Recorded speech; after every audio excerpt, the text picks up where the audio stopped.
And this morning, President Trump comes out firing in the wake of a New York Times report yesterday, blasting it as another instance of fake news. Mr. Trump insisting that he instructed his White House counsel to fully cooperate with the Mueller investigation because he has nothing to hide. He tweeted this today. The failing New York Times wrote a fake piece today implying that because White House counsel Don McGahn was giving hours of testimony to the special counsel, he must be a John Dean type rat.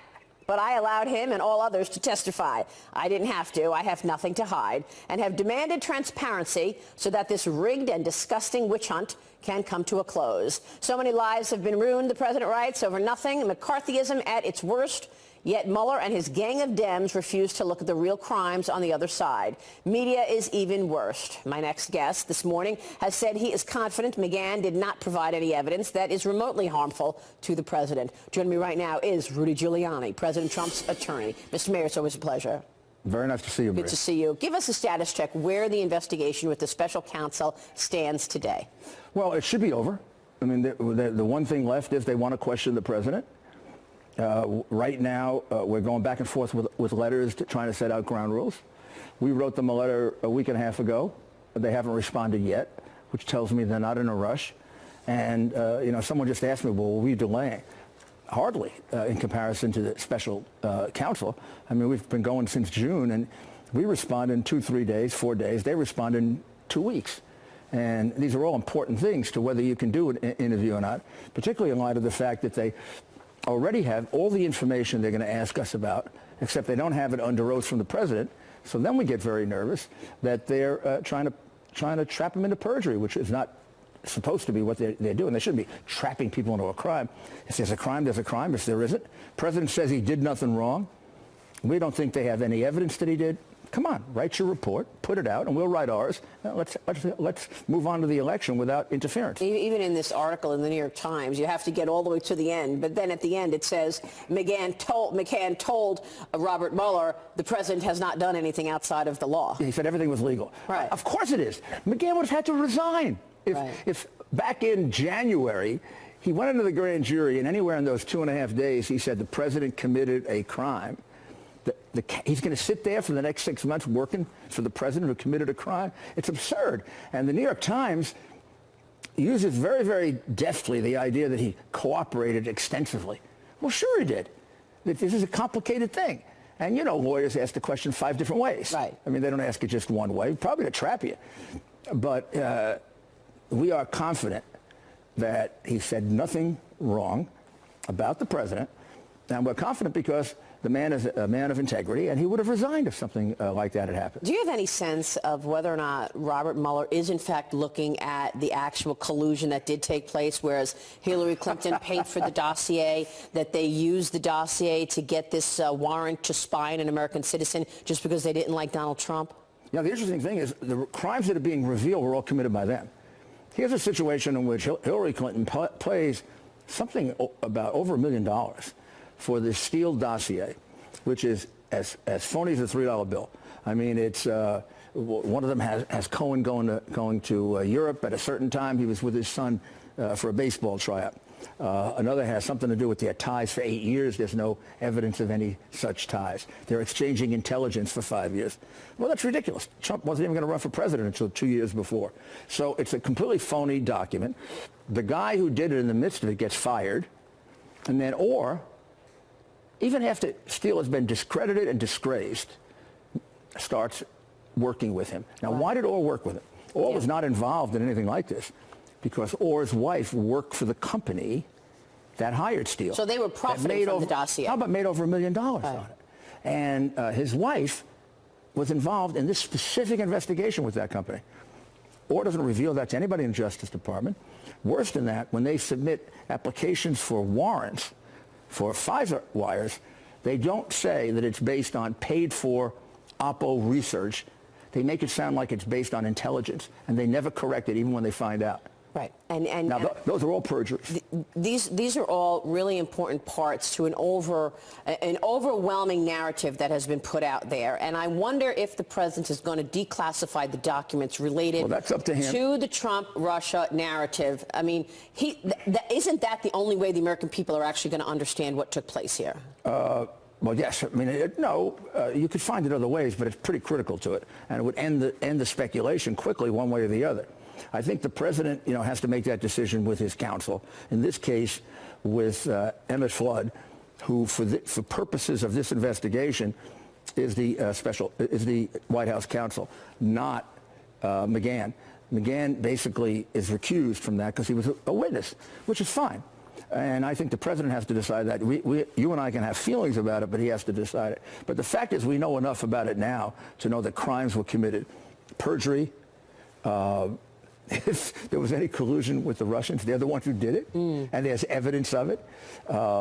Well, what about that? I mean, does Robert Mueller need to see the DNC server? I mean, where is the server? How is Robert Mueller going to get his hands on all of the information pertaining to the election in 2016? The Justice Department and the FBI never asked to see the server.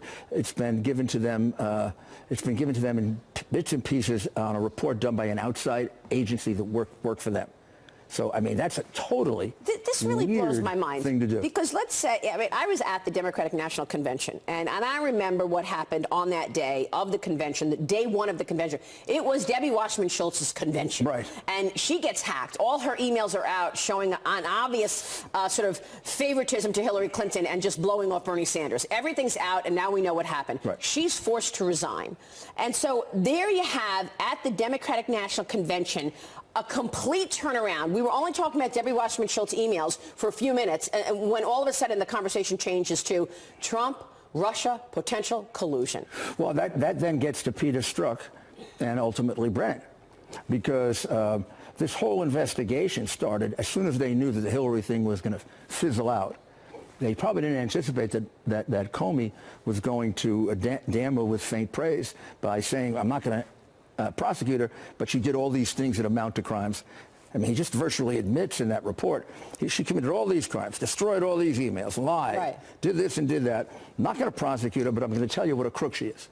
But what I'm saying is, here we understand that their systems were hacked. Everything's out there. You would think that you're the Democratic National Committee. You would think that when your emails are hacked and now it's totally opened up, you want the strength and the might of the U.S. government behind you. And you want to find out who hacked me. But that's not what they did.